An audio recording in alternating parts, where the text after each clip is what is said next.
Shalom, shalom, graça e paz, Deus abençoe a sua vida. Vamos conversar, vamos dar continuidade àquilo que nós programamos de estarmos discutindo até alguns assuntos polêmicos. Hoje eu quero conversar com você sobre um assunto realmente muito polêmico.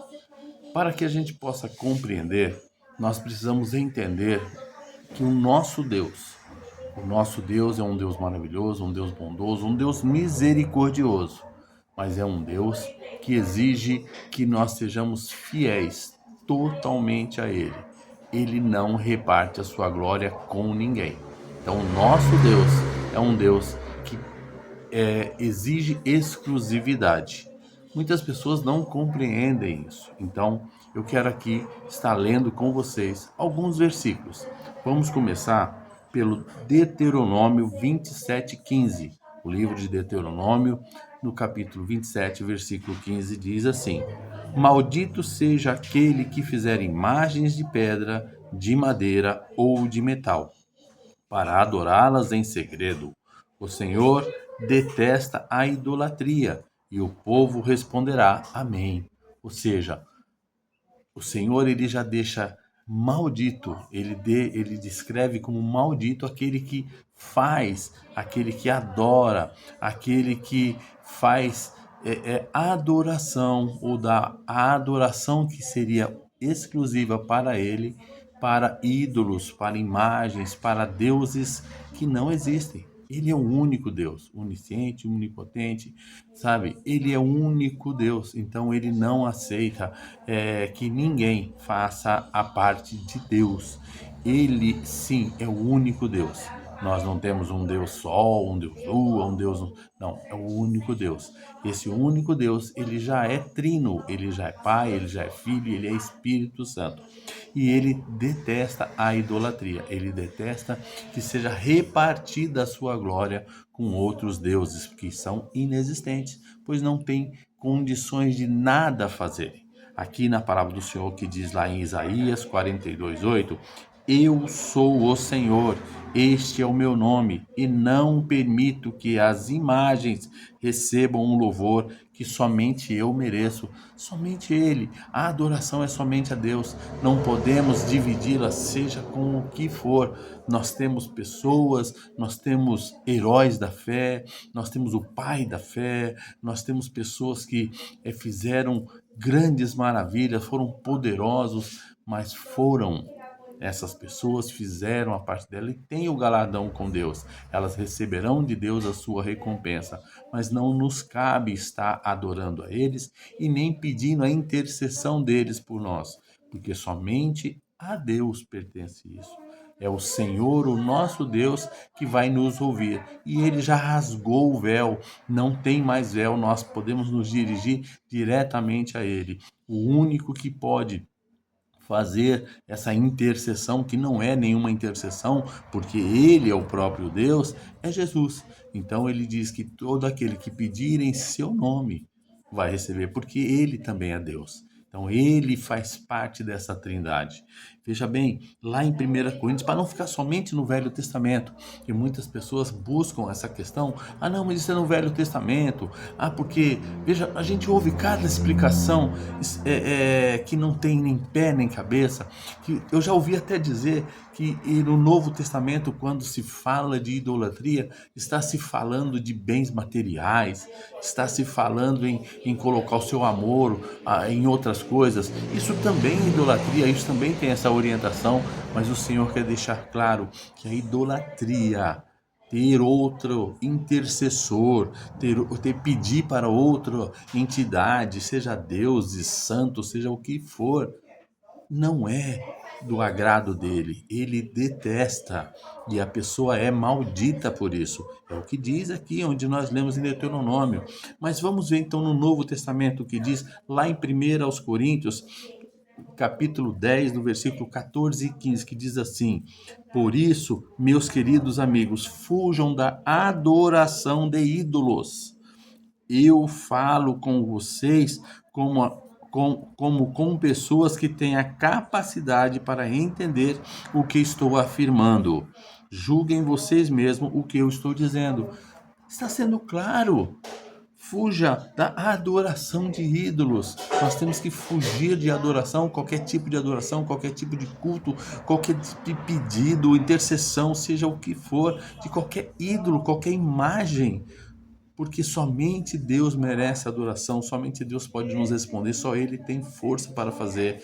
Vamos ver o que diz aqui, lá em Apocalipse.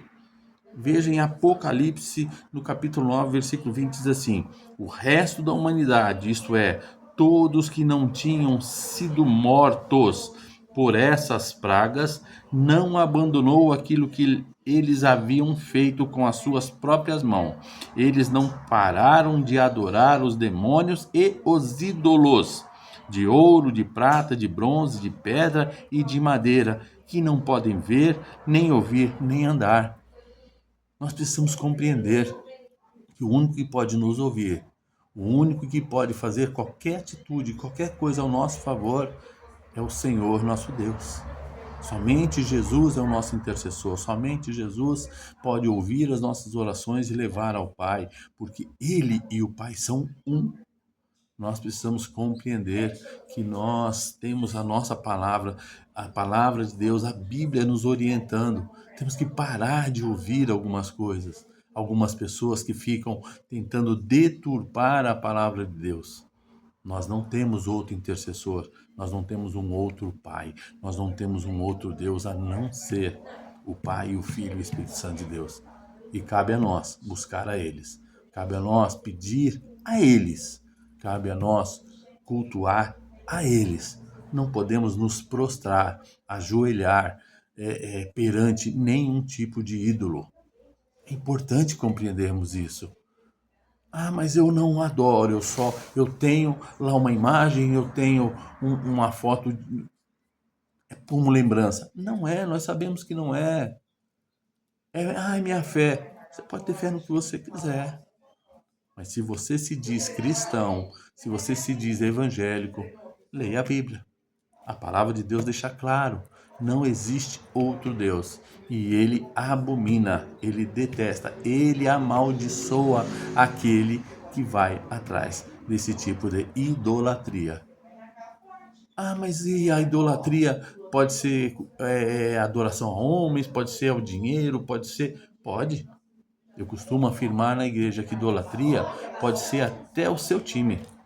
A partir do momento que você troca, por exemplo, um culto pelo jogo do seu time, a partir do momento que você troca a presença de Deus por uma outra situação, eu queria estar na presença de Deus hoje, eu precisaria estar, eu tenho um compromisso com a igreja, mas hoje eu vou fazer um churrasco em família.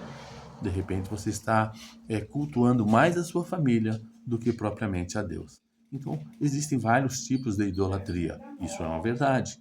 Porém, nós não podemos deixar de lado a idolatria a ídolos, a deuses falsos. Isso é importante compreendermos e deixarmos de lado. Porque o Senhor, ele não se agrada disso, ele não aceita. Clame ao Senhor, busque estudar a palavra, compreenda que o Senhor deixou claro isso, que nós não podemos adorar a deuses que não andam, a deuses que não falam, a deuses que precisam ser carregados. Você te lembra alguma coisa? Deuses, né? Ídolos que precisam ser carregados e que se reverencia a eles. Não se curve a nenhum Deus que não seja o nosso Senhor. Nós precisamos compreender que o Senhor, ele é o único que nos ama e é o único que veio aqui mostrar o caminho, morreu por nós, pagou um alto preço para a nossa salvação. E toda vez que eu me curvo perante qualquer outro ídolo, qualquer outro Deus, né? Deus entre aspas, eu estou negando ao nosso Senhor. Eu estou negando a salvação. Eu estou negando o sacrifício que ele fez por mim. Então é necessário honrá-lo, porque ele abomina esse tipo de tratamento. Pense nisso. Permita que Deus haja na sua vida. Tire da tua frente, tire da tua casa, tire do seu convívio, tire da sua mente, do teu coração, todo e qualquer ídolo, todo e qualquer Deus que não seja o nosso Senhor. O Senhor, ele te ama. Ele sacrificou por você. Então, não dê essa adoração para quem não fez isso, para quem não o merece. Adore ao Senhor em espírito e em verdade. E lembre-se, se afaste dos ídolos. Não tenha idolatria por nenhum tipo, seja por dinheiro, seja por trabalho, seja por filho. Infelizmente, nós estamos vendo hoje em dia quantas famílias sendo destruídas por adoração, por idolatria a filhos. Nós esquecemos que os filhos são herança do Senhor, que é o nosso papel educá-los, criá-los. E ficamos aí valorizando o filho, preocupados com o filho, preocupados. Lógico, nós temos a obrigação, o dever de cuidar, de orientar, de ensinar, mas não valorizar o filho mais do que a Deus. Em primeiro lugar, Deus. Acima de tudo, Deus. Se nós olharmos o que o nosso Senhor nos ensina, Ele nos orienta a ensinar os filhos, a corrigir os filhos. Então é necessário saber separar o que é de Deus, o que é da família, o que é do esposo, o que é do trabalho, o que é, do lazer. Precisamos compreender. Deus abençoe a sua vida, te dê sabedoria para que você possa compreender isso e possa ter uma mudança de atitude. Que você possa realmente caminhar na presença do Senhor, adorá-lo verdadeiramente e que Ele possa abençoá-lo em tudo. Fiquem com Deus. Até uma próxima.